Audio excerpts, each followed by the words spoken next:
The 2018 midterm elections are right around the corner. We'll show you the push to get voters to the polls. See It Live starts now.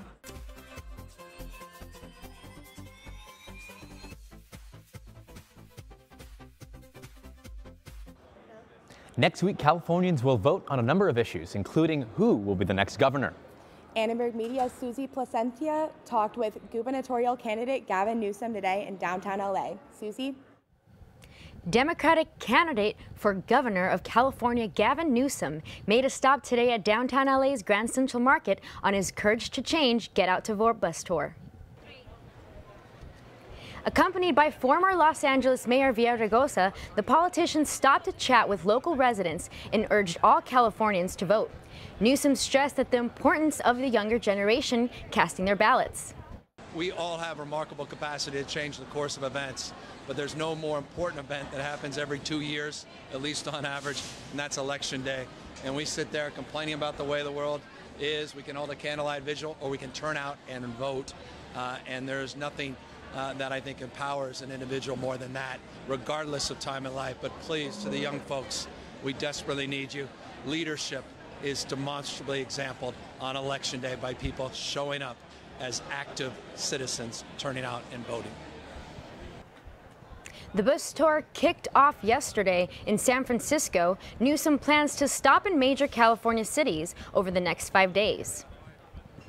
One of Newsom's top priorities is increasing access to quality, affordable schools. He focuses on economic development and eliminating poverty in California, and also stands by rights of the LGBTQ community, including same-sex marriage.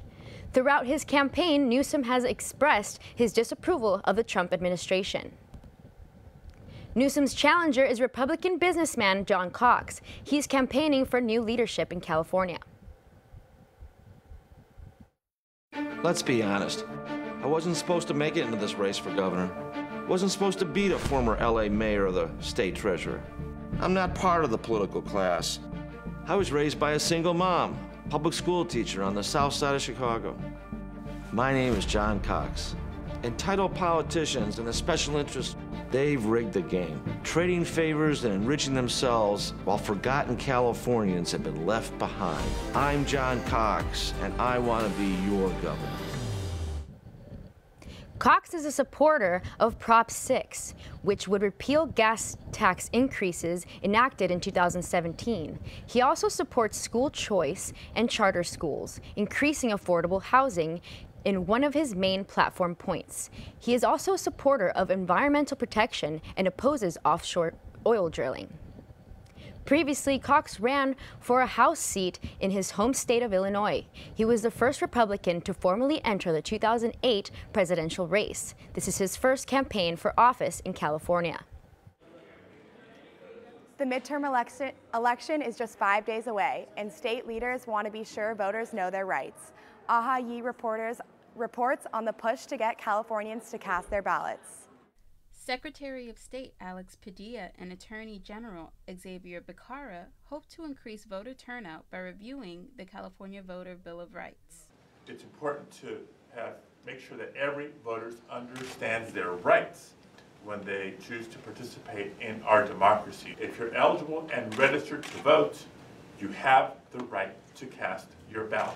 According to the Secretary of State, an estimated 18 million of the 24 million eligible California voters were registered in the 2014 general elections. Of those registered to vote, 32% said they do not always vote due to time and schedule constraints. Padilla reminds voters to practice their right to a vote-by-mail ballot. Across the state, millions of Californians are already filling out their ballot and preparing to either return them by mail or casting them early, depending on the county that they live in. And certainly millions of California voters will show up on Election Day this Tuesday, November 6th. While the state is making progress on simplifying the voting process, it is unknown whether or not the efforts will increase voter turnout. This USC student says she is not voting, but would be encouraged to vote if it weren't for her school responsibilities. Maybe if I wasn't dealing with 5 school projects at once, like if after I graduate and it was just work or whatnot, I could get into line in time, and I knew that even if it closed, I could go in or whatnot, or if I could drop it off by mail. Of course, that sounds like it would make it a lot easier to do so. Many students say they are not voting because they are either not registered or not citizens of the United States. Universities are required to make registration forms available to students. USC emails voter registration forms to students at the beginning of every semester. Padilla says this election is critical. Election is critical. So don't be discouraged from casting your ballot. Know your rights. And remember, our democracy works best when as many people as possible exercise their right to vote. Voters have until November 6th to cast their ballot by mail or go to their local polling place.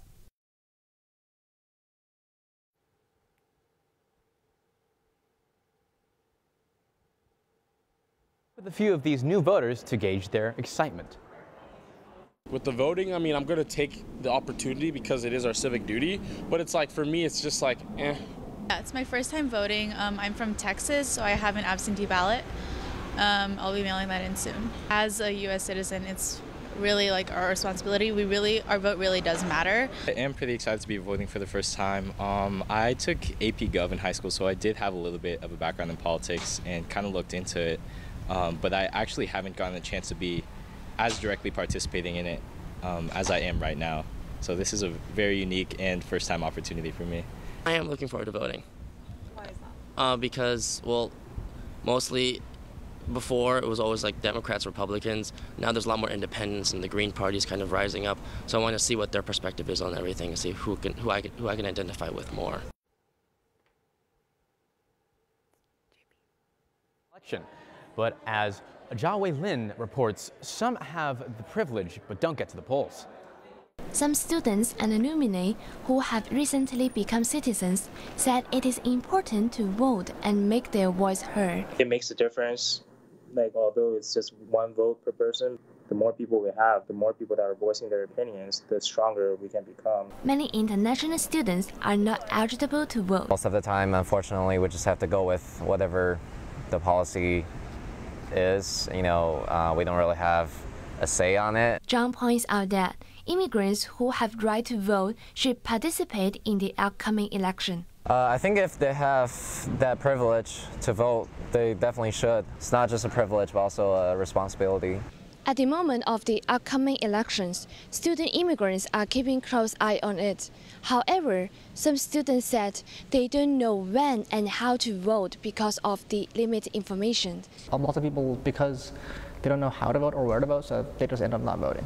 I feel like if you just post reminders or stuff, it can probably help students to realize that, oh, it's time to vote. This year, USC is encouraging all students to vote.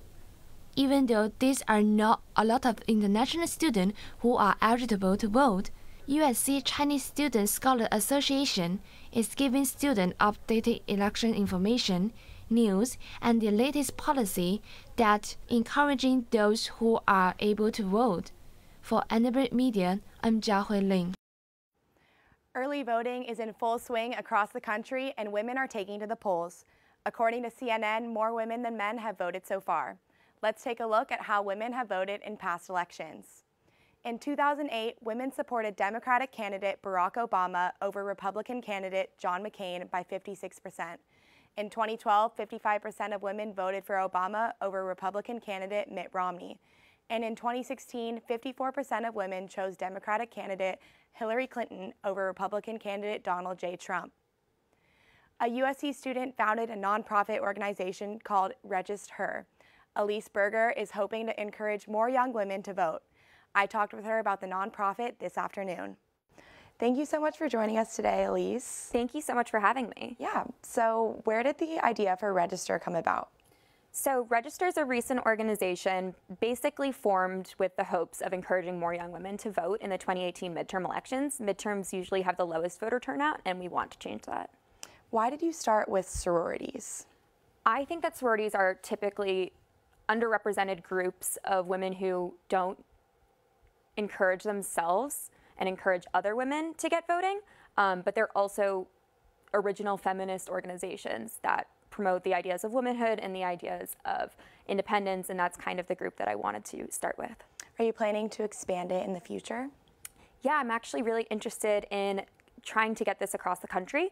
I've been working with other organizations and other companies to make this more of a reality. By 2018, we're just here, but by 2020, our goal is to be across the nation in different sororities, in different organizations, and in different chapters.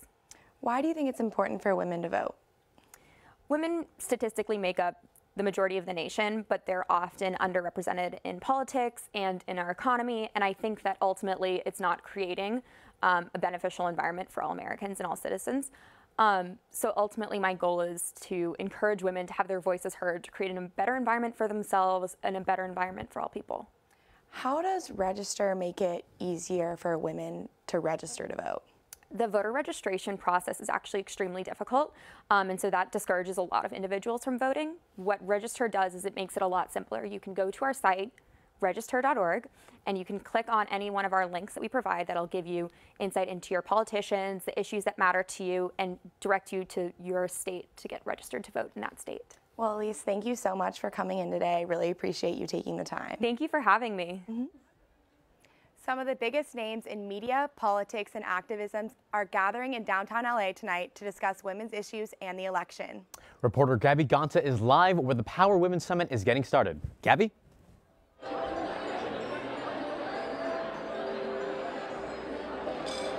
That's right, Charlotte and JP. Women power is what everybody is talking about here tonight at the first day of the Women Empowerment Summit being put on by the RAP Women Organization. Now, we are in the Intercontinental Hotel. I'm on the pink carpet right now at a cocktail party just before the discussion kicks off at 6:15. Some of those big names you talked about, Alyssa Milano, Barbara Boxer, and Tarana Burke, all speakers tonight. They'll be talking about issues like the Me Too movement, women's representation in media and politics, and how all of this is going to affect our midterm elections in just 5 days. Now, we caught up with some of the attendees about why they're excited to be here tonight and what issues are important to them pre-election. These conversations shouldn't just be starting now. They should have been happening a long time ago. Gender equality should be a given, and it's not. We haven't ratified the ERA in this country. We don't have equal pay in this country. We don't have equal access to health care. Anything that's ever been voted on women's rights-wise has been a majority men. So I find that really fascinating that we have men kind of trying to speak for us. So it would be great to get some representation in there.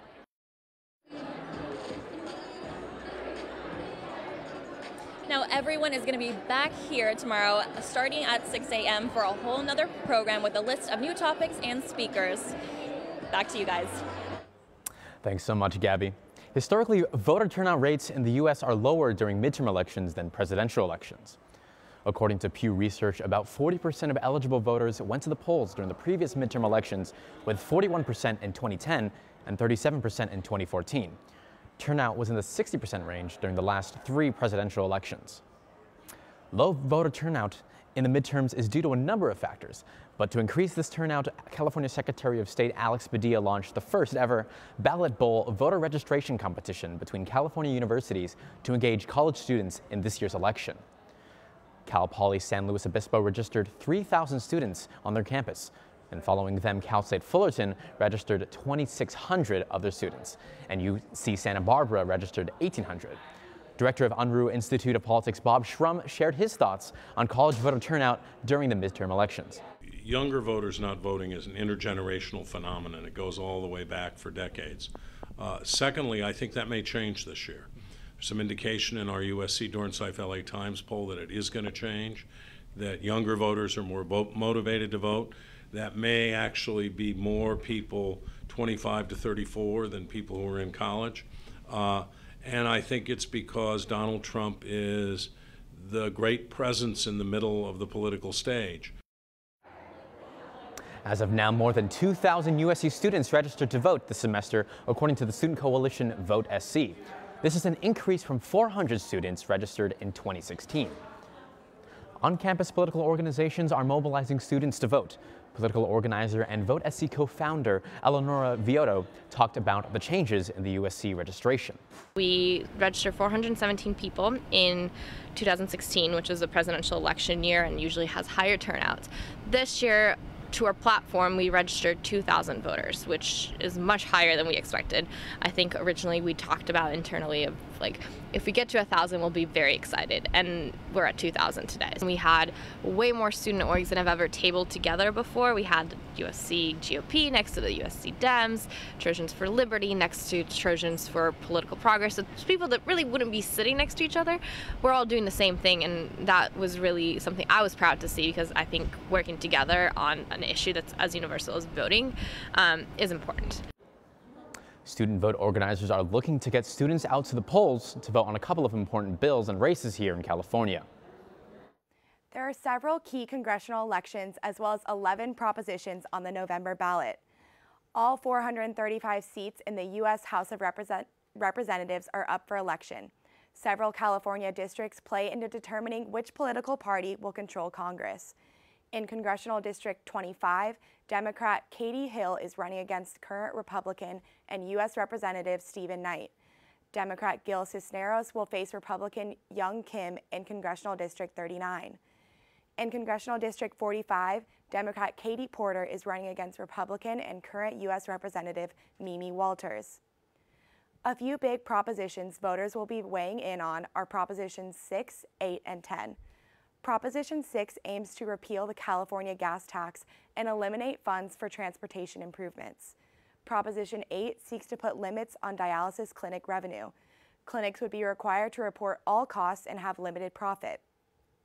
Proposition 10 aims to remove any state restrictions on rent control in California's cities and counties.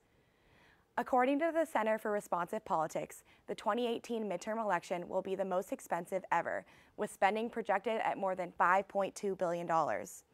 It's estimated that the overall cost of the 2018 midterms would represent 35% increase in spending from 2014. The Democratic Party leads spending with approximately $2.5 billion.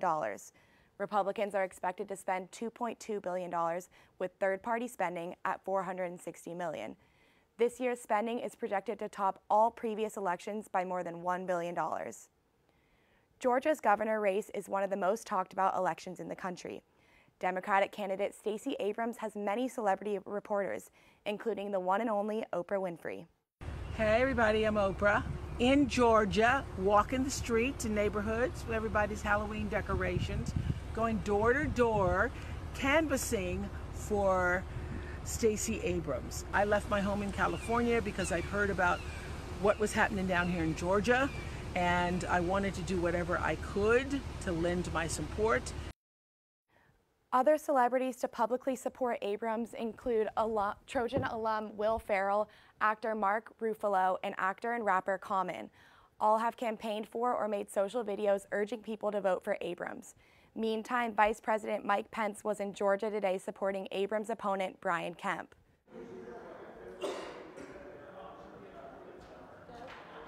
Social media continues to be a prominent place to express opinions. Public relations professor Matthew Levesque has noted some of these trends on Twitter.